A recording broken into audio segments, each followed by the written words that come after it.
মাধ্যমিক রেজাল্ট কিভাবে সবার আগে নিজের হাতের মোবাইলটি ব্যবহার করে খুব সহজে দেখে নিতে পারবে সেটাই এই ভিডিওতে স্টেপ বাই স্টেপ দেখিয়ে দেব।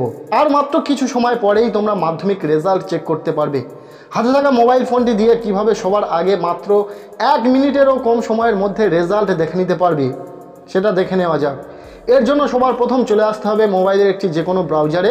আমরা বেছে নেব গুগল ক্রোম ব্রাউজারে। এখানে সার্চ বারে এসে টাইপ করতে হবে WB রেজাল্টস।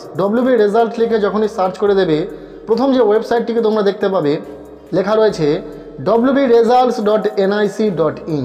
এই ওয়েবসাইটটিকে তোমরা জাস্ট ওপেন করে নেবে। জাস্ট এর ওপর ক্লিক করে দেবে, পরবর্তী পেজটি ওপেন হয়ে যাবে। এখানে প্রথমেই তোমরা দেখতে পাবে লেখা রয়েছে West Bengal examination result 2024 to 2025। এর ঠিক নিচে লেখা রয়েছে লেটেস্ট অ্যানাউন্সমেন্ট। এই লেটেস্ট অ্যানাউন্সমেন্টের ঠিক নিচে মাধ্যমিক পরীক্ষার ফল প্রকাশের সাথে সাথে এই অপশানটি তোমরা দেখতে পাবে, যেখানে লেখা থাকবে West Bengal board of secondary education 2025। Result publish হওয়ার সাথে সাথে এই লিঙ্কটি অ্যাক্টিভেট হয়ে যাবে এবং যখনই তোমরা এই অপশানের ওপর ক্লিক করে দেবে, পরবর্তী পেজটিতে তোমরা চলে যাবে, যেখানে তোমাদের রোল নম্বর এবং ডেট অফ বার্থ বসাতে হবে। সো জাস্ট তোমাদেরকে এই অপশানটির ওপর ক্লিক করে দিতে হবে। ক্লিক করার সাথে সাথেই পরবর্তী পেজটি ওপেন হয়ে যাবে। এখানে প্রথমেই তোমরা দেখতে পাবে লেখা রয়েছে মাধ্যমিক পরীক্ষা রেজাল্ট 2025। এর নিচে রোল নম্বর এবং ডেট অফ বার্থ বসানোর জায়গা রয়েছে। প্রথমেই রয়েছে এন্টার ইউর রোল নম্বর। এখানে সম্পূর্ণ রোল নম্বরটিকে বসিয়ে দিতে হবে। রোল এবং নম্বর একসাথে বসিয়ে দেওয়ার পর নিচে রয়েছে এন্টার ডেট অফ বার্থ। এখানে স্টুডেন্টের জন্ম তারিখটিকে বসিয়ে দিতে হবে। জন্ম তারিখ কীভাবে বসাতে হবে সেটা নিচে বলা হয়েছে। প্রথমে দিনটাকে সিলেক্ট করতে হবে, তারপর মাস এবং তারপর বছর থাকবে।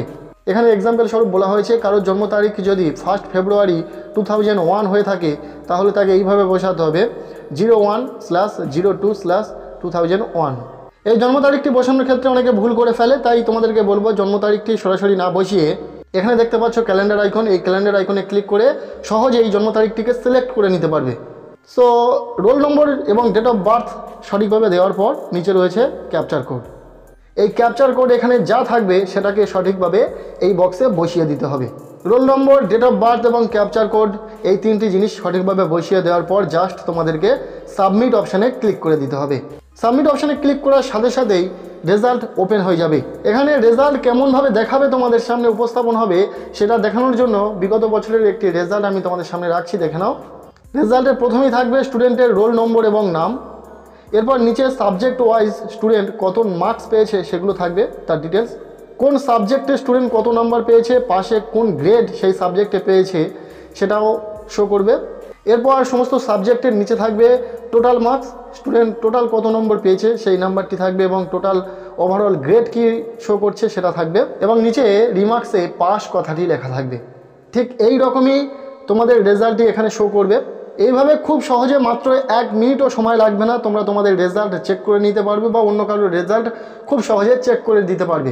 কেমন লাগলো ভিডিওটি অবশ্যই কমেন্টে জানাও। অবশ্যই ভিডিওটি প্রচুর শেয়ার করে দাও। প্রত্যেকের রেজাল্ট খুব ভালো হোক, সবার জন্য শুভকামনা রইল।